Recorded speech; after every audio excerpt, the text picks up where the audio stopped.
This is Doug Coyle. I'm here with two-time Paralympian Aoki. Tell us about the rules of wheelchair rugby. Yeah, for sure. Wheelchair rugby is a really high-paced, exciting, fast, exciting game. It's played 4-on-4 on a basketball court, and so with that we have some rules involving timing mainly. And so there's a 40-second score clock, very similar to basketball in terms of every 40 seconds a player has to score, otherwise the other team gets the ball back. So lots of scoring happens. You can't really ever just pull up and waste time. You have to keep scoring. There's some rules involving the ball we have. We use a ball that's similar to a volleyball, and so you're required to dribble or pass that ball every 10 seconds. And so players can't just cover it up and can't just hide the ball. They have to constantly be moving it. They have to be using it, manipulating the ball in some way. And so that's another rule we have. And then there's also 12 seconds in the backcourt. So when the ball is inbounded, you have 12 seconds to cross the half-court line of the basketball court. And then at that point, you have the remaining time left to score the ball. But you have to get across in 12 seconds.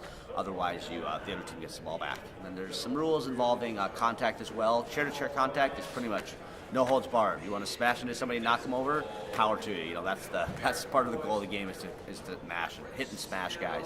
And then so body-to-body contact, some is allowed. It's usually if there's some hand fighting for the ball, if guys are bumping each other, they're going to let that go. If there's really blatant contact, to hit to the head, just a no attempt to play the ball, they kind of just hit you. That'll be called a penalty usually. And then we serve penalties similar to hockey in terms of you have a minute in the sin bin, and after that minute you're released. Typically, however, teams score most of the time because, like I said, it's 4-on-4, so 4-on-3 becomes fairly easy to score.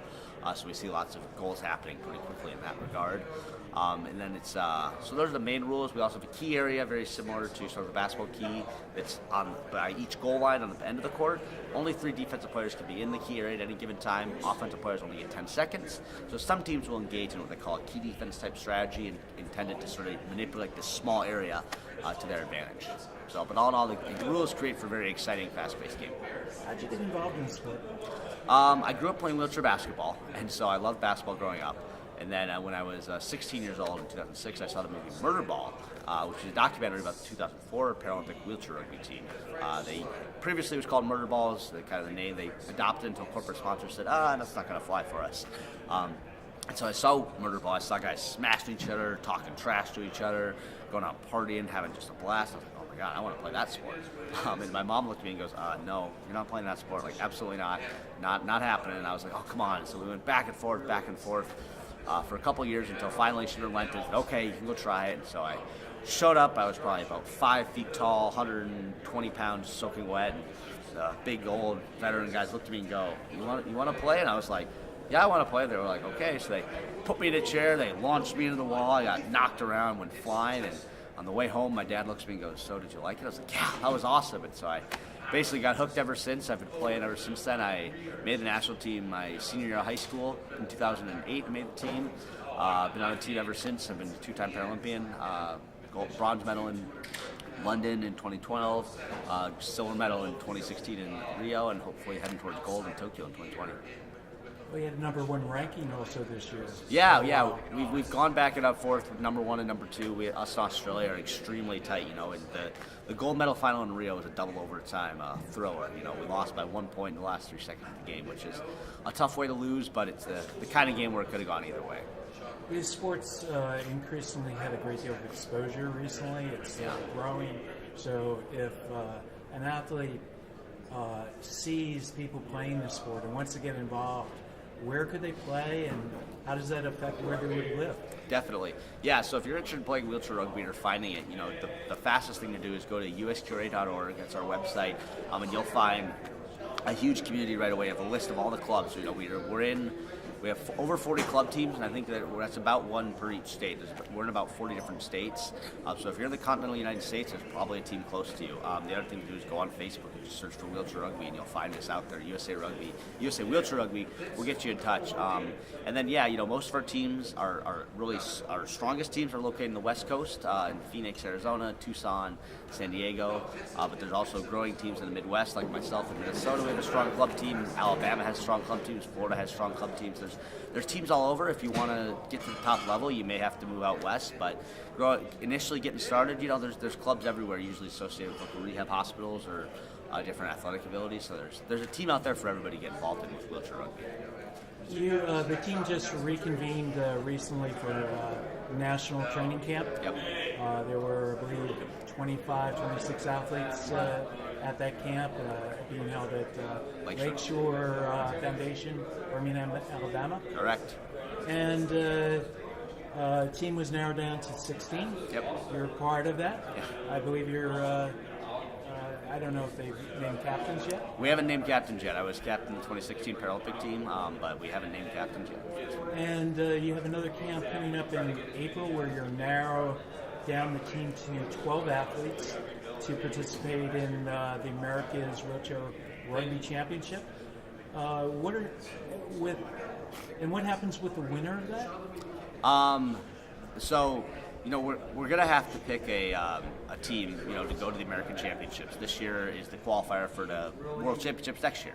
So the American Zonal Championship will take place, I believe, in Paraguay, they've said, and it'll feature the teams from sort of the Western Hemisphere. So Canada, ourselves, Brazil, Colombia, Argentina, presumably Paraguay, Chile, Colombia. There should be a lot of really great rugby going on from some developing nations we're really excited about seeing. So, yeah. This is the significant event for the team this year. Correct. Yeah, this is the big one. We have to qualify for World Championships because we want to get back on top of the podium. So. Now, when I observed the team playing this past year, it's been a strong defensive team, very aggressive defense. Yep. Could you talk a little bit about the strategy of the game, particularly with the U.S.? Definitely. Yeah, so the United States team, we pride ourselves on our defense. We say defense is going to win us every game. We don't worry how far we get down because we have trust in our defense that will bring us back from any sort of deficit we may face. So, like you said, the U.S., we really base our strategy is a balanced, deep attack. In the gold medal final in Rio, we played 12 guys. Our goal is to go into every single game we have and be able to play all 12 players if we have to. That is our goal. That is our mission, right? We want to be able to play every single player on the court. And so that's opposed to some other countries like Australia that may run, more unbalanced lines. They may only play 5 or 6 or 7 guys in big games. Our goal is to have a balanced team that can attack teams from all over levels. So if you can imagine, we go into any game with 4 or 5 lineups we're ready to roll with. Those lineups will just come at teams in waves and waves and waves, right? One lineup will play for 4 minutes, like myself with a 2.5 player, a 2.0 player, a very balanced lineup. We're going to come in for 5 minutes or 4 minutes, and then we're going to come right back with myself, another 3-point player, high point player, and 2 1-point players, and we're going to hit a team, with just 3 fresh new guys. Right? Our goal is to kind of attack and to be the aggressor the whole game.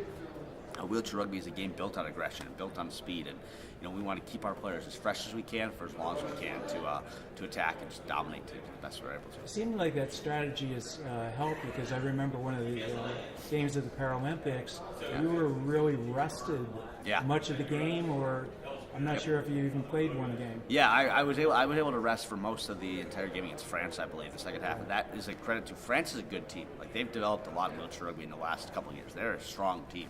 But that was a credit to our team and our development of our players coming up behind me. As I didn't have to play in the second half.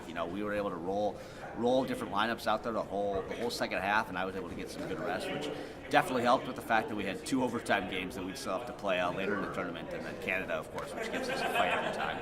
Seems like the teams are becoming closer in competition.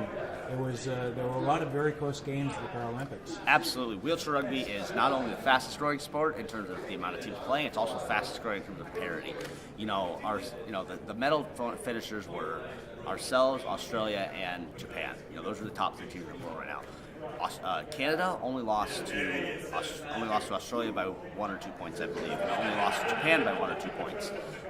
Great Britain went to overtime with Australia, the gold medalists, and lost by 2 points. They lost by 1 point in overtime to Canada. These are games, like I said, that could literally have gone either way. And so our sport is growing. The top 5 teams, any 5 could be on the podium at any given time. Sweden, France, other strong teams are just on that, need a little bit of luck maybe, but they're right in that mix as well. And then Brazil, actually, the 8 team, which is kind of everybody thought, Brazil won't be too much. They were tight at halftime with Canada. Brazil, the wheelchair rugby is growing. The sport is growing, and it's also teams are getting better. People are getting better, which is both good news and bad news for us. Can I ask one more question, just to throw something in? Yeah. What adjustments have you had to make personally in being involved in the sport? Yeah, being involved when I first started was sort of, oh, it's I'm having fun, it's a great sport to play. But as I've become so passionate about it and become involved at the highest levels, it's really become my life. I moved to Arizona for 2.5 years when I was just starting college to play on a club team there, and I really credit that to my development. And so when I left, it was the first time I'd ever lived away from home, ever been away from home for longer than a week or something. I just picked up and moved to Tucson, Arizona, and so that was a big sacrifice for my life. And it's a sacrifice for me every time I get on the road and travel. This past December was the first time in probably the last at least 9 years where I hadn't left the state for at least one trip. I've traveled so much in my entire life. I've missed events, I've missed birthday parties, I've missed gatherings, but it's been such a blessing to be involved in this amazing sport. It's been so incredible to represent my country at the highest level that I wouldn't really trade it for anything. I've had to learn to become a physical workout fiend. I used to hate working out. I used to hate cardio. I never wanted to do it. I abhorred it, and now I love it. I love going out and getting a 6-10 mile push in. I love training, and rugby has really given my life a purpose that I didn't know I always knew I had in me, but I didn't really know existed until I found Wilshire Rugby. Well, I appreciate spending the time, and good luck with the national team. Absolutely. Thank you so much, Doug.